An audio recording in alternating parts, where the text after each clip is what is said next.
Hello and welcome to Unit 3 of Managing Innovation.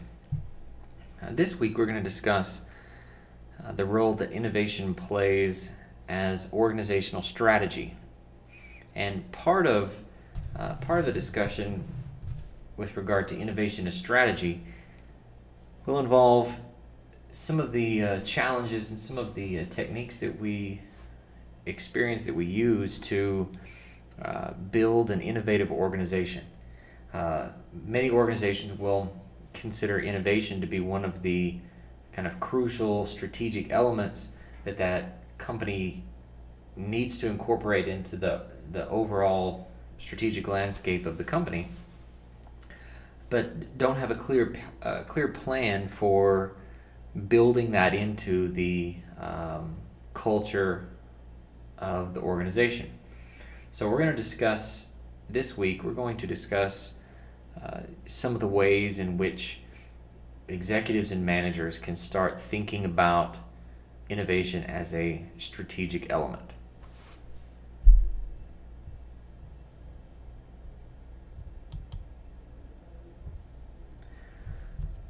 When we think about building an innovative organization, there's quite a few things that fall underneath that kind of broad heading there. This is one of the most challenging components of innovation is how do we create a culture and an environment that fosters creativity, that encourages innovation as a naturally occurring phenomenon. Because innovation as a component of strategy, innovation is one of those things that we can't really force. We can't force innovation because then it's not really innovation. It's more of a mandate than anything else. So what we want to happen is we want innovation to be a naturally occurring phenomenon within the organization, or at least seem to be naturally occurring. We want to create an environment that allows our personnel, our employees, our team to be creative and innovative and come up with new ideas, new processes, new services that will continue to maintain and sustain our business model. But we want to do that in a way that, again, is kind of emergent. Last week we talked about emergent design. We want to do that so that it occurs naturally and isn't forced, because if it's forced, then obviously your challenges with pushback and trying to gain support, gain buy-in for these new initiatives, those challenges are even more prevalent than they would be if innovation was kind of a naturally occurring phenomenon within the organization. So how do we do that? Well, as I said before, innovation is not, it's more of an art than anything else, but we do kind of have a systematic process for being able to cultivate that innovative environment within the organization. So if we think about, in kind of broad categorical terms, if we think about the steps and the processes involved in helping create and cultivate an innovative organization, we kind of come up with these bullet points here. Obviously, one of the challenges that we face as executives and managers is to craft that shared vision, develop the leadership and the will to innovate within the organization. And obviously that's a challenge, and without a strong vision, without a strong shared vision, leadership, and that will to innovate within the organization, then we can't be innovative. And it's very easy to become complacent, kind of get into that rut of just maintaining the status quo. It's much easier to do that as employees and even as managers than it is to constantly and consistently be revising and crafting that vision for where we want the organization to go and what we want the future of our organization to look like, and then lead the organization that direction uh, that's much more challenging to accomplish. So it's easier just to be complacent and kind of sit back and let things always be as they've always been. So we have to craft that shared vision. We have to develop that leadership and that culture to innovate within the organization. And in doing so, it's crucial that we utilize the appropriate organizational design and structure. I mean, part of what we study in our MBA program, in fact, the capstone course is actually dedicated to this particular topic right here, which is developing that appropriate organizational design, organizational structure to be innovative.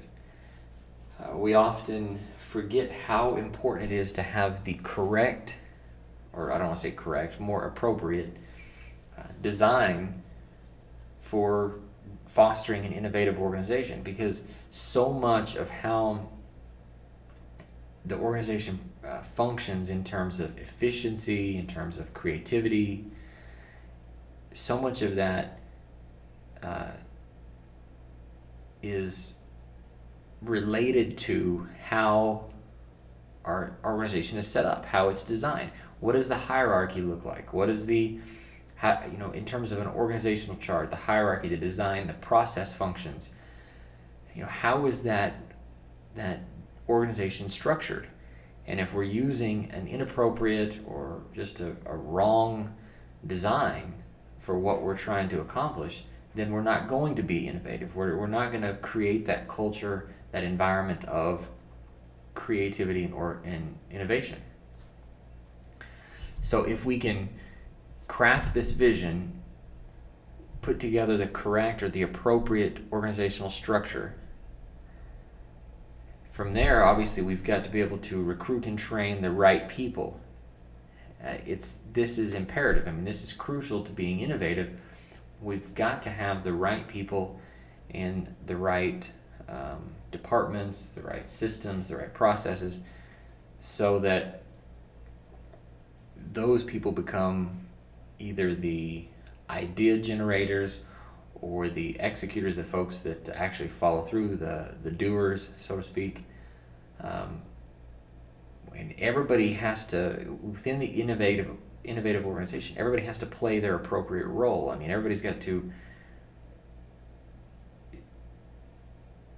do what needs to be done to be innovative. And everybody has the right skill set. I mean, everybody has to have the right skill set. There's different people are good at different things, obviously. So when we put together the team, the innovative team, the right people, we have to utilize their strengths and put them in the right areas so that we can continue to foster that innovative culture.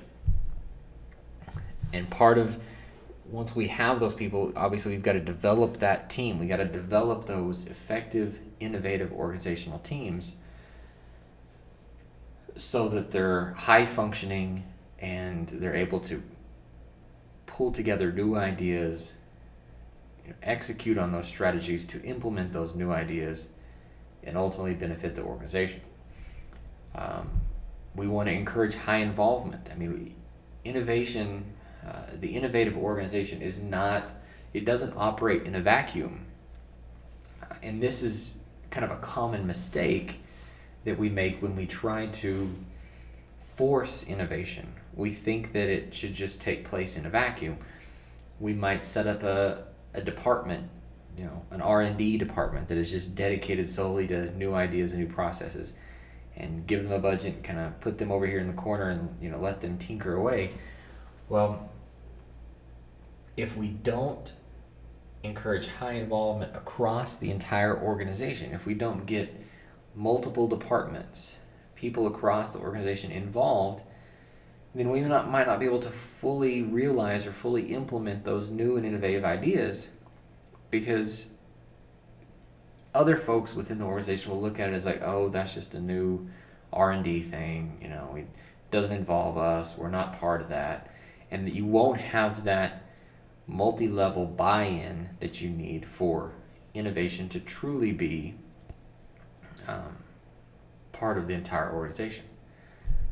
Obviously, we want to foster a creative climate. We want to put incentives in place, autonomy, flexibility, whatever we need to encourage that creative environment. And there are organizations across multiple industries that are kind of experimenting with different ways of doing this. One of the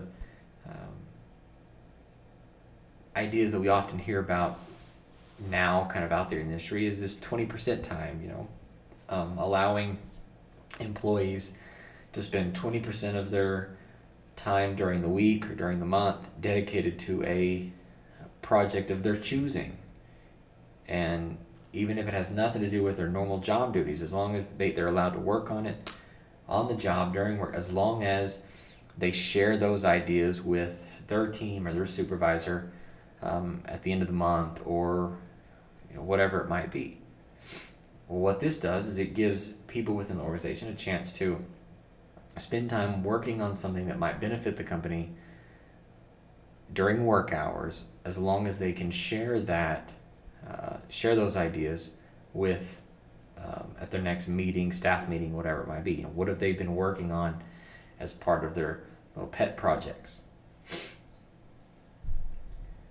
The last thing that we want to happen when we're trying to build an innovative organization is to really maintain that external focus. We've talked about the difference between an internal focus and an external focus. When we think about SWOT analysis, there's the internal components and there's the external components.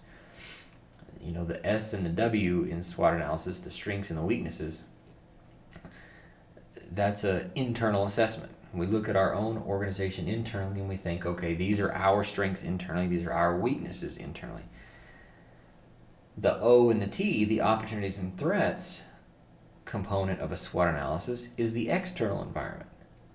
Well, if we're trying to be innovative, we want to maintain that external focus. We want to look out there at the strategic landscape and focus on what's taking place out there in the external environment that either can be an opportunity or a threat. That what is happening, and again, I like to use the analogy: imagine yourself standing up on this mesa or a plateau or a hill or a mountain, kind of looking out into the strategic landscape of your industry, or even industries that are related to your own, that might kind of spill over into your operating or market environment, and consider what are some of the things that are going to be affecting our business model, or if they're not affecting our business model now, will they be affecting our business model in the future? And so we want to be able to maintain that external focus, be focused on what's taking place out there in the market, in the operating environment, and how can we use those things that are taking place, those things that are happening, how can we use those either to our advantage or develop an innovative strategy around those things. If we get too focused on our internal problems or our internal efficiencies, we may be operating very efficiently, very effectively internally, and think, oh, everything's going great internally, and we don't maintain that external focus, then we're not being innovative and thinking about new ideas, new products or services that we could be developing and implementing. So as we think about how we're going to build an innovative organization, one of the things we've got to understand is, what is our focus? How are we focused internally or externally? What are our values as an organization? And that's where this next visual will help with that. This visual is what we call the competing values framework. And if you think back to the bullet points that we just covered, and we talked about maintaining an external focus and truly understanding the culture of the organization, where you want the organization to go, what is our vision for the organization, because so much of what it takes to create and build an innovative organization is related to the leadership and the vision for that organization. It's crucial that the leadership, the management, the executive leadership within that company have a very firm grasp of the organization itself, the culture, the people, the strategy, but that also that external environment, what's taking place out there, how focused are we on the external environment, and what do we need to do to address some of these issues and take advantage of opportunities and those types of things. So the competing values framework is just a visual that helps us look at all of that kind of in one place. Think of the competing values framework as a very broad tool that can be looked at the organization, can be thought of at the organizational level. It can be thought of as at the departmental level. It can be thought of at the individual level as the executive or the manager for a particular department themselves, what they value and how they view things and that kind of thing. And the goal for crafting that vision and creating an innovative organization, the goal is to align values.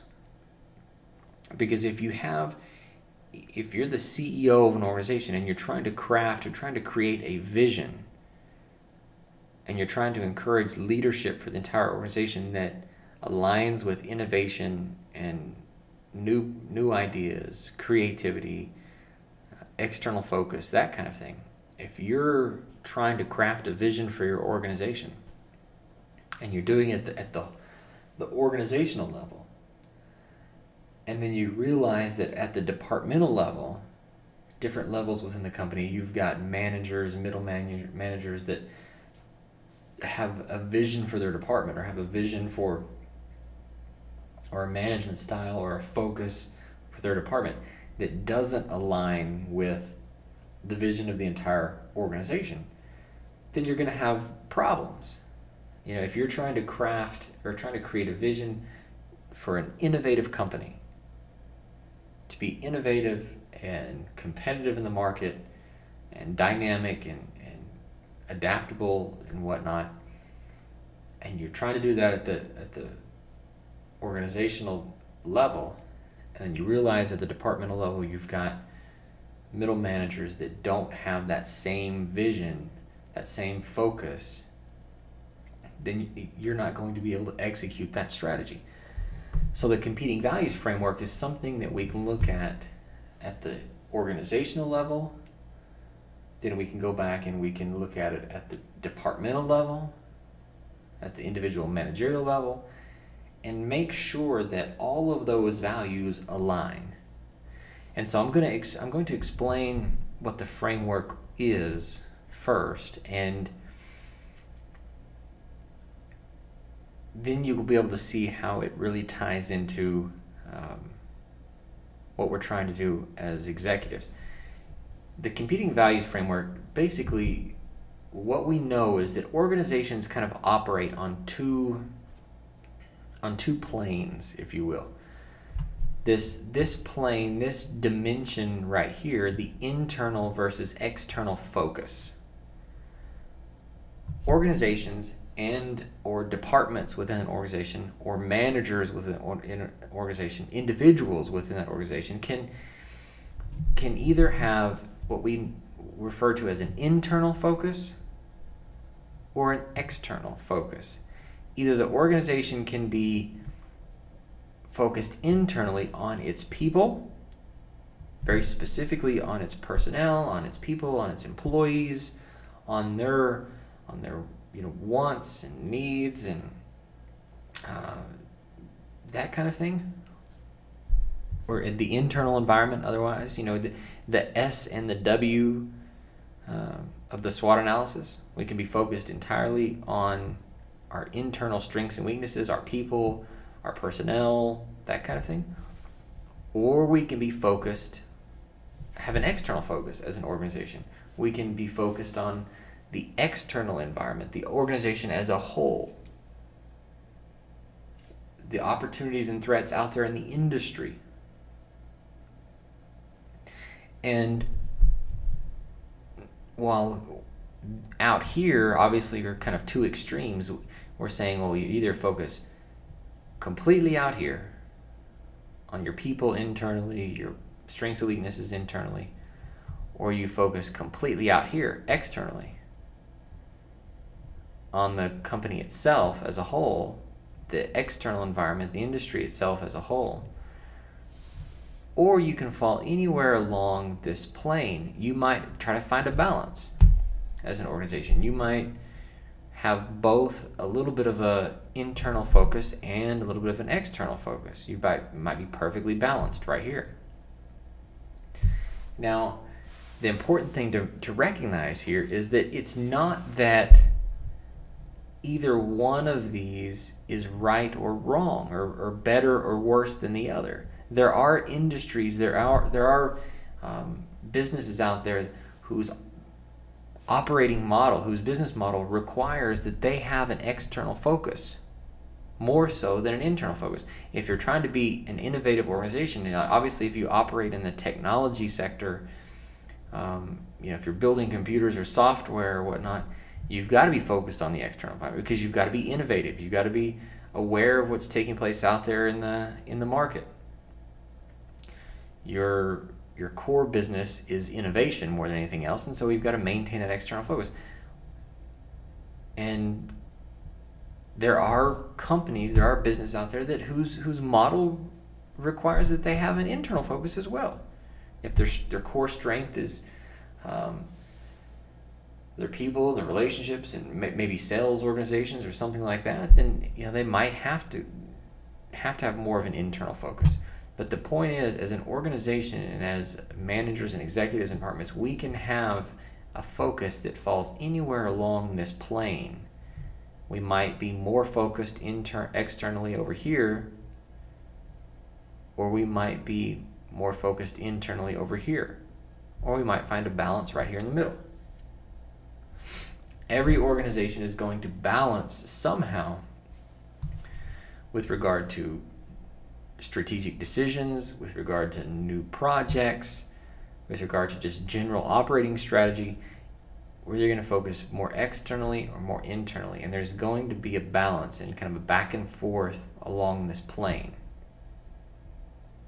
So that's one dimension that we operate in as an organization. The other dimension is the flexible versus controlling environment. We can either, as an organization, we can either try to be very flexible, our ability to adapt, change quickly, our ability to adopt new processes, new technologies, new strategies, ability to kind of shift gears very quickly and change our strategy and adapt to the market, adapt to change.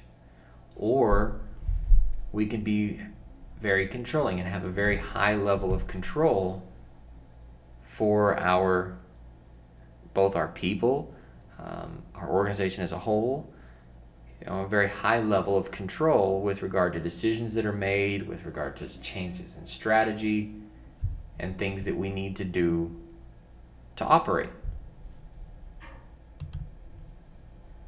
And again, just like the other dimension, it doesn't necessarily mean that one is better than the other. It doesn't mean that flexibility is necessarily better than control, or vice versa. It doesn't mean that control is better than flexibility. There are organizations whose business model requires they be flexible. Going back to the technology sector and going back to the software industry and the computer industry, obviously that particular type of business would require that you be that your organization operate in a flexible type of way, that you incorporate flexibility into your strategy, because the market changes so rapidly that you have to be able to adapt very quickly. And the opposite is true down here. There are going to be industries and businesses, that organizations that require a significant amount of control, simply because of the nature of where they operate. Let me provide an example. If I was trying to put together an example of an organization that maintains an external focus with a significant amount of control,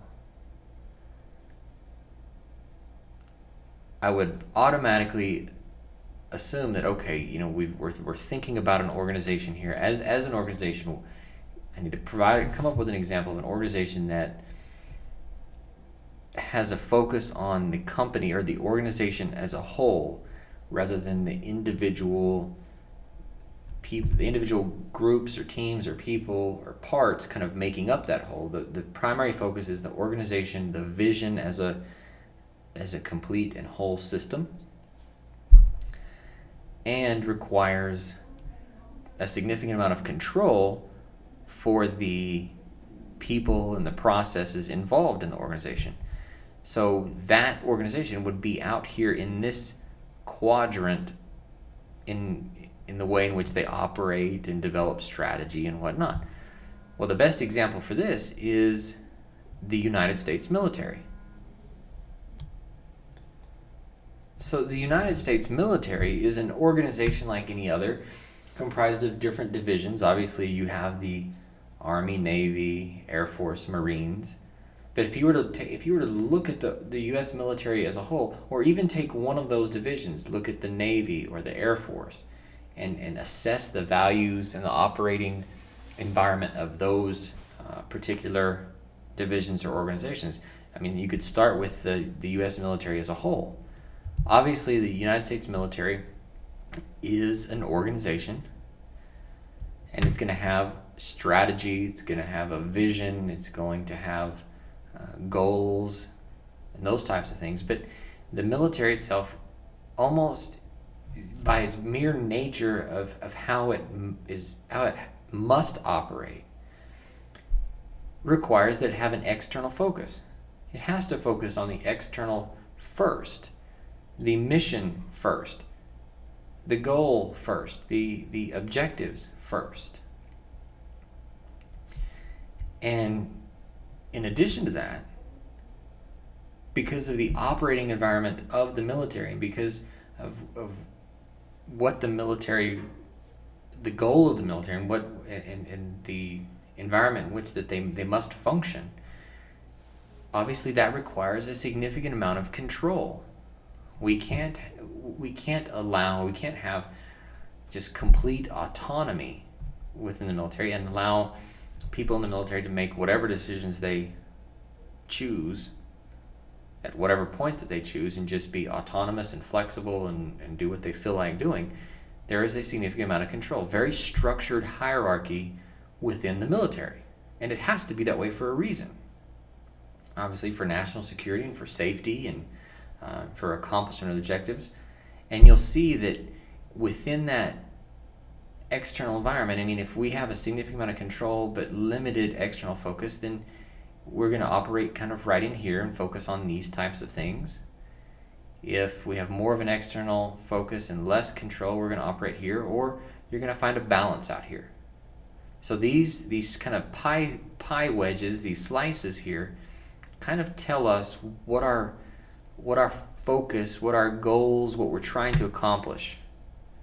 Well, in this operating environment, we're obviously focused on accomplishment and productivity, direction, clarity of goals, which aligns very closely with what the military must do, what we expect the military to do. I mean, that's kind of the expectations. The military is very goal-oriented, accomplish the mission first type of thing.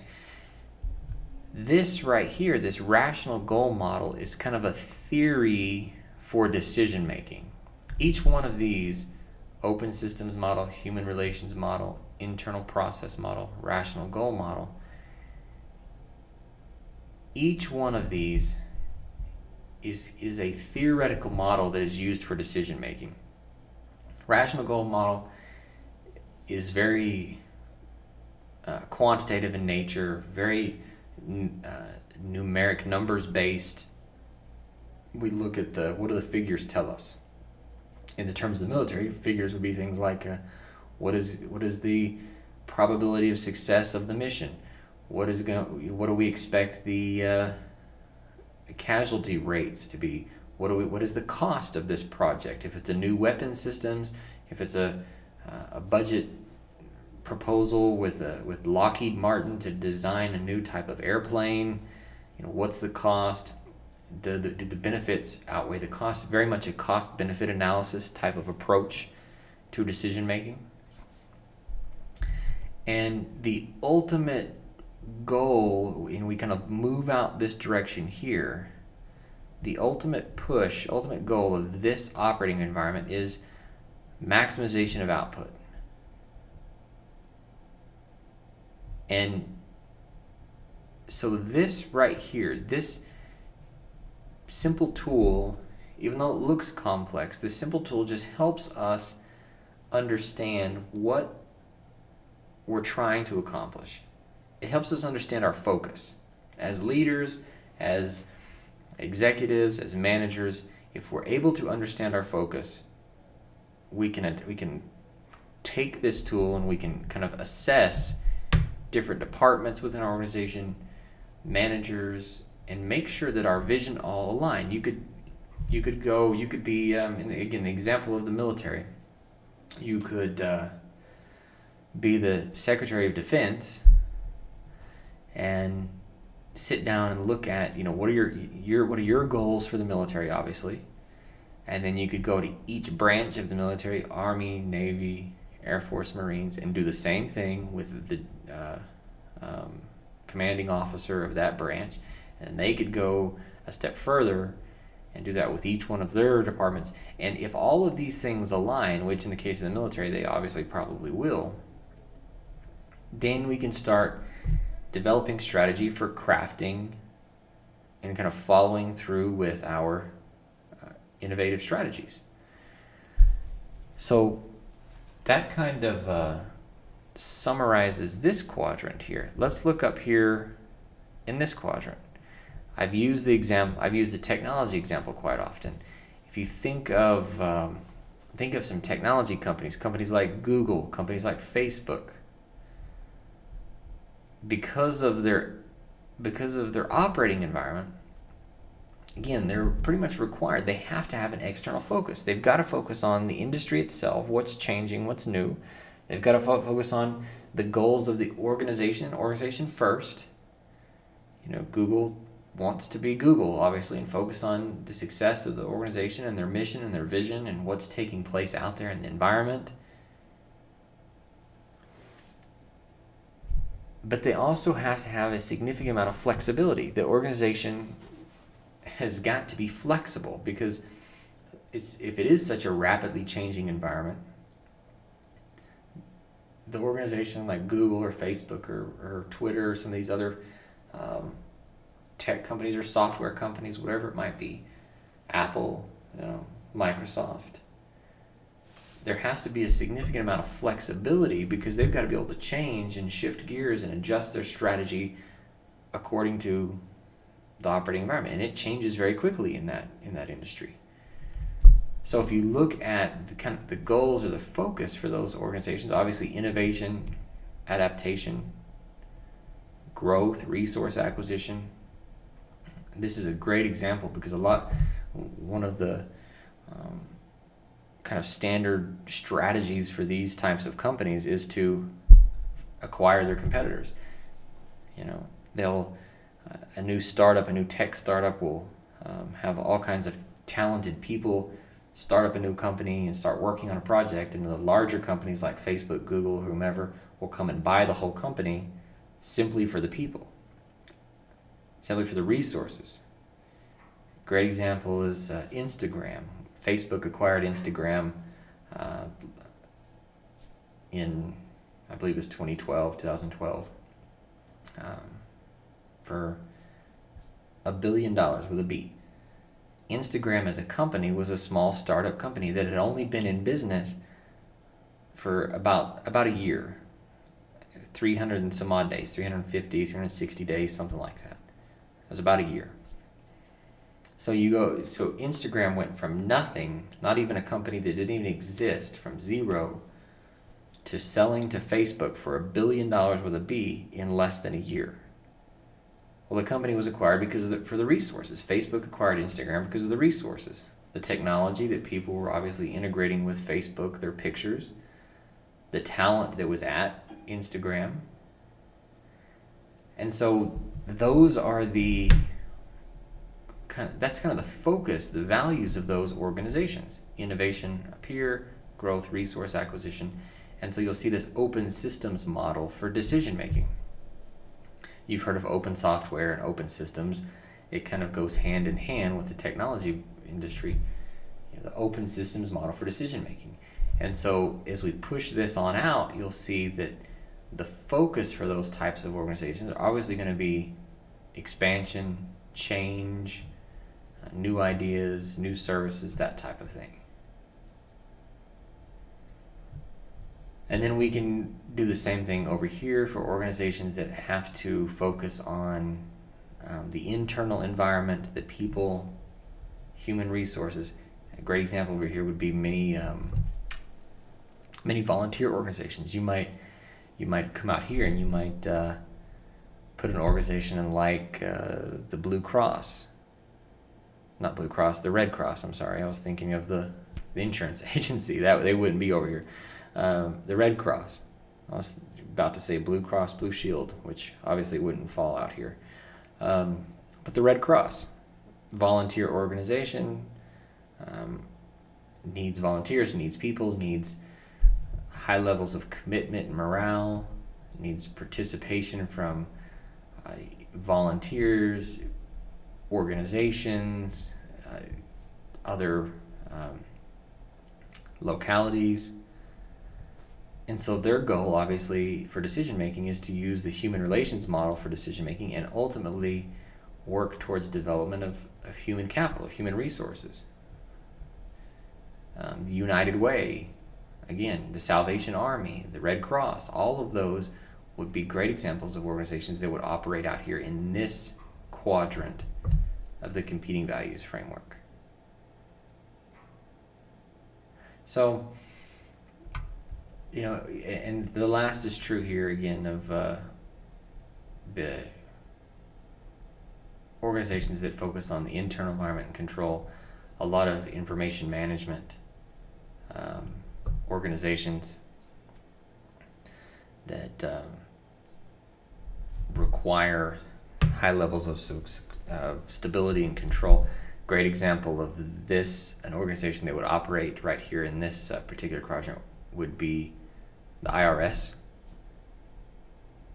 The IRS is obviously, their business model hinges upon management of information and documentation and high levels of stability and control, very formalized processes. So they focus on the internal process model, and we push this out. This is kind of where they operate. So we use this competing values framework to help us as managers really understand what our focus is and what we need to do to make sure those things align in order to be an innovative organization. If we want to be innovative, if our operating environment obviously calls for that, and we need to be, then we need to make sure those values align. So this visual here kind of corresponds to that competing values framework.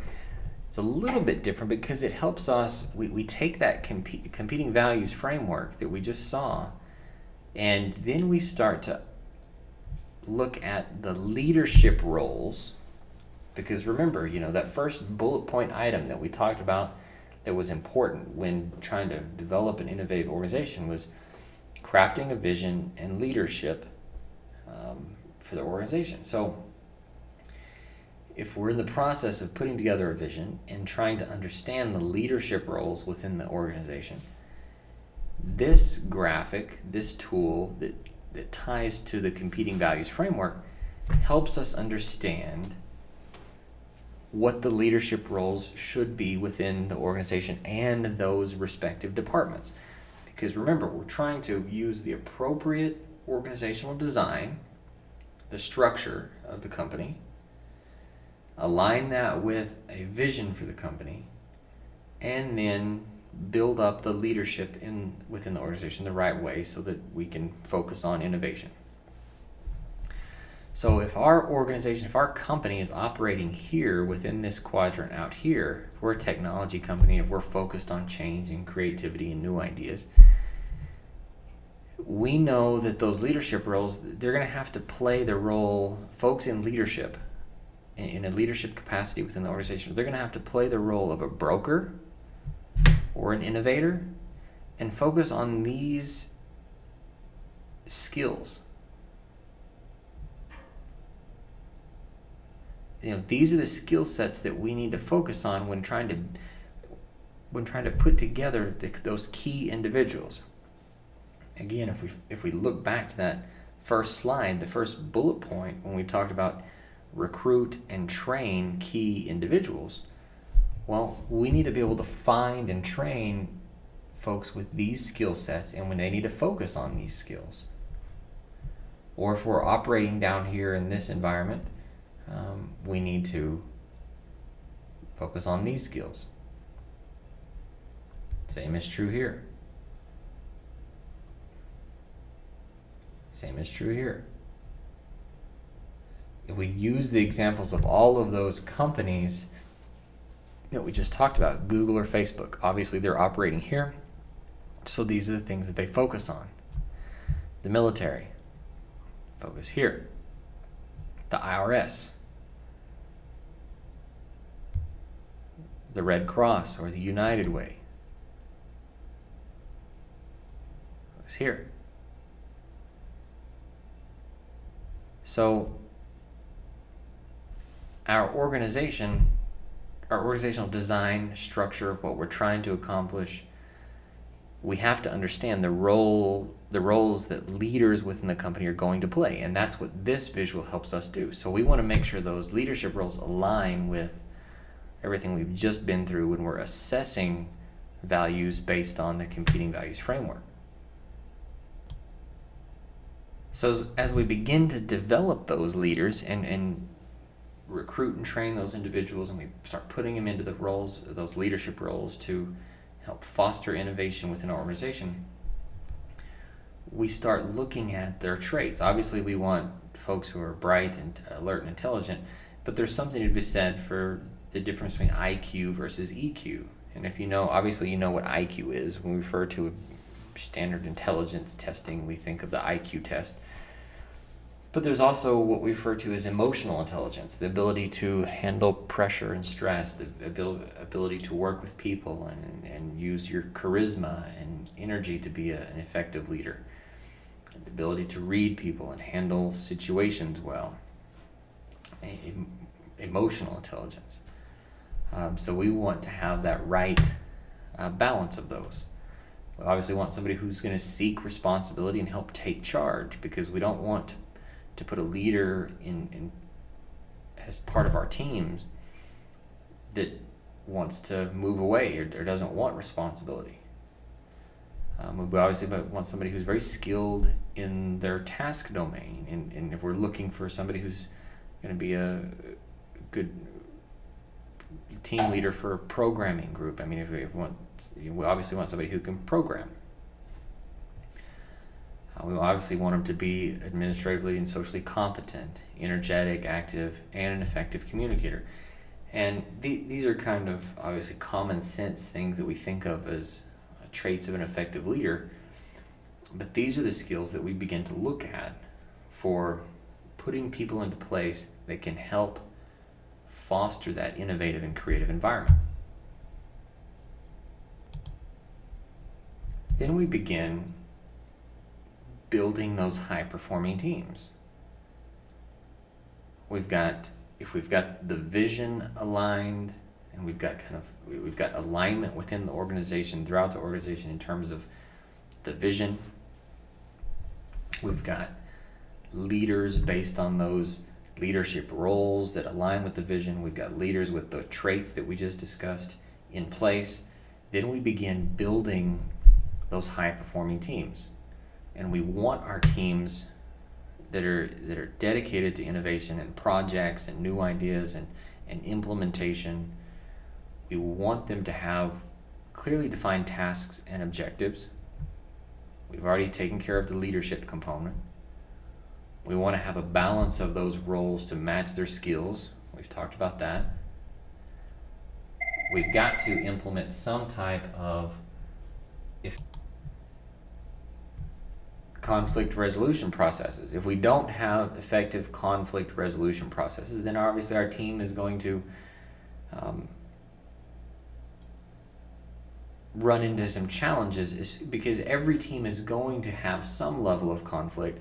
The conflict can be obviously productive or unproductive, and we hope that we have that kind of a healthy debate and healthy productive conflict within the team that doesn't disrupt progress. But if we don't have some type of effective conflict resolution processes within the team, we're going to run into some problems. And the last thing with our high-performing team is we want to make sure our teams have the right liaisons within the organization. And that's where obviously the executives, senior management and executives come into play. We've got to have the entrepreneurs, the folks who have that entrepreneurial spirit, but they're internal to the organization. They're willing to start new projects and implement new ideas and work with teams to build new things within the company. But in order to do so, we've got to have sponsors. We've got to have folks who support it in senior management and executive level positions. Climate makers, folks that provide the right kind of environment, either in terms of access to funding, willingness to support these teams. And finally, idea generators. We've got to have folks who are creative and willing to generate new ideas and execute those things. So how do we do that? How do we foster creativity? Well, in order to foster creativity, we've obviously got to nurture that environment. We've got to create that idea-generating environment that allows our people to be innovative and creative and move forward with these projects. And what we don't want to do is we don't want to create an environment that stifles innovation and creativity. And so we've got a list here, kind of some bullet points of what we commonly refer to as creativity killers.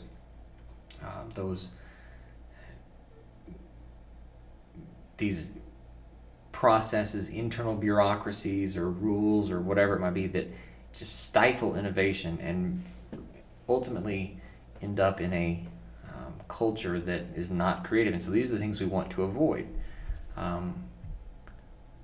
As a manager or executive, we want to discourage any type of domination or dominance of restrictive vertical relationships. We don't want to operate in silos, and that has a tendency to happen. We have a tendency to have these different departments, and each department might have a bureaucracy. You might have a department head, and then a manager, an assistant manager, and all of these different bureaucratic levels within a department, and it becomes this vertical silo. And we don't allow organizations to communicate laterally. In other words, if I operate in one department, maybe a development department, and I have an idea, but it involves working with a software or a marketing department, rather than going to the department and working together, I've got to go to my boss, and then my boss has to go to his boss, who's the VP of that department, who then goes over to the VP of marketing, who then has to approve it and then pass the order down to the next person and the next person. And so it's a very ineffective method of doing things. And we have a tendency to dominate those vertical relationships strictly out of territorial types of behavior, protecting our territory and that kind of thing. We don't want to do that because that kills creativity. It doesn't allow creative departments to work together. Obviously, if we have limited tools and resources, our people are not going to be creative. If we don't give them the resources and tools they need to come up with new ideas, then they're not going to be creative. If we just dictate new rules and regulations from the top down and try to kind of keep our thumb on our employees, that's obviously not going to be creative. If we have too many bureaucracies for new ideas and change, it makes it so that people don't want to come up with new ideas to try to change anything, because the bureaucracy itself is so stifling that we don't do that. We don't want to develop a culture of inferiority, obviously, where our employees and our folks internal to the organization feel as though any of their ideas are inferior to those that come from the outside. And obviously, we've got to focus our innovation activities. We don't want to have unfocused activities. And one of the most challenging components to developing a innovative culture, innovative environment, is being able to convince those folks in accounting and finance, those folks in the on the money side of things that obviously have to come up with the funding to support these ideas, that this is necessary. And so making the case for budget support for these activities is crucial to developing an innovative environment. And that comes back to senior management and executives. We've got to put a system in place or make the case for supporting these innovative ideas financially within the organization. The last thing I want to cover here on the PowerPoint is just some examples of mind maps. I mean, this is kind of a common thing in innovative organizations, encouraging departments and divisions and people to use these mind maps. And there are a lot of mind mapping tools out there that are available to us. It's a simple way, mind maps are a very simple way to generate ideas. We often refer to, brainstorming sessions amongst departments, cross-functional teams and that kind of thing. But mind maps really have become popular within organizations that are particularly departments, R&D departments, innovation departments, groups and teams of people that kind of expected to come up with new ideas and execute and figure out new ways of doing things. So there's a lot of great mind mapping tools out there, and these are just a few. I think actually this is an app, either for Android or iPad, that you can put on a phone or a tablet. There's computer programs, there's free websites, there's all kinds. If you just search for mind maps, Google Mind Map, and you will see all kinds of examples of mind maps that people have created. And the idea is pretty simple. Obviously, it's kind of a little brainstorming tool. You start with a concept and you begin to expand based on different decision trees or different subtopics of that particular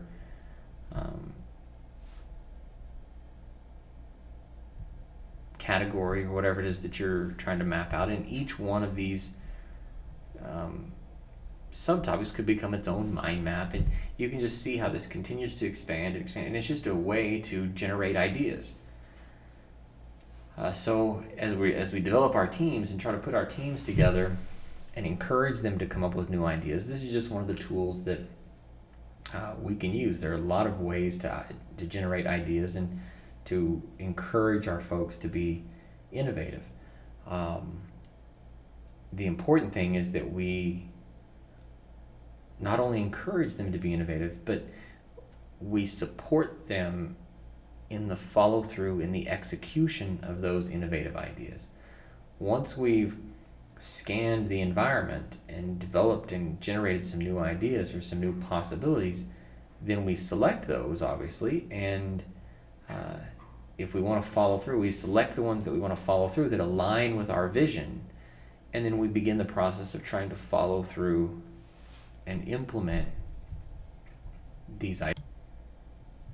Remember, we've already discussed a very simplified, in Unit 2, a very simplified model for innovation within an organization. It starts with step 1, which is to searching, which is to search out and find new opportunities for innovation. Step 2 would be to select what we're going to follow through with and why we're going to do that.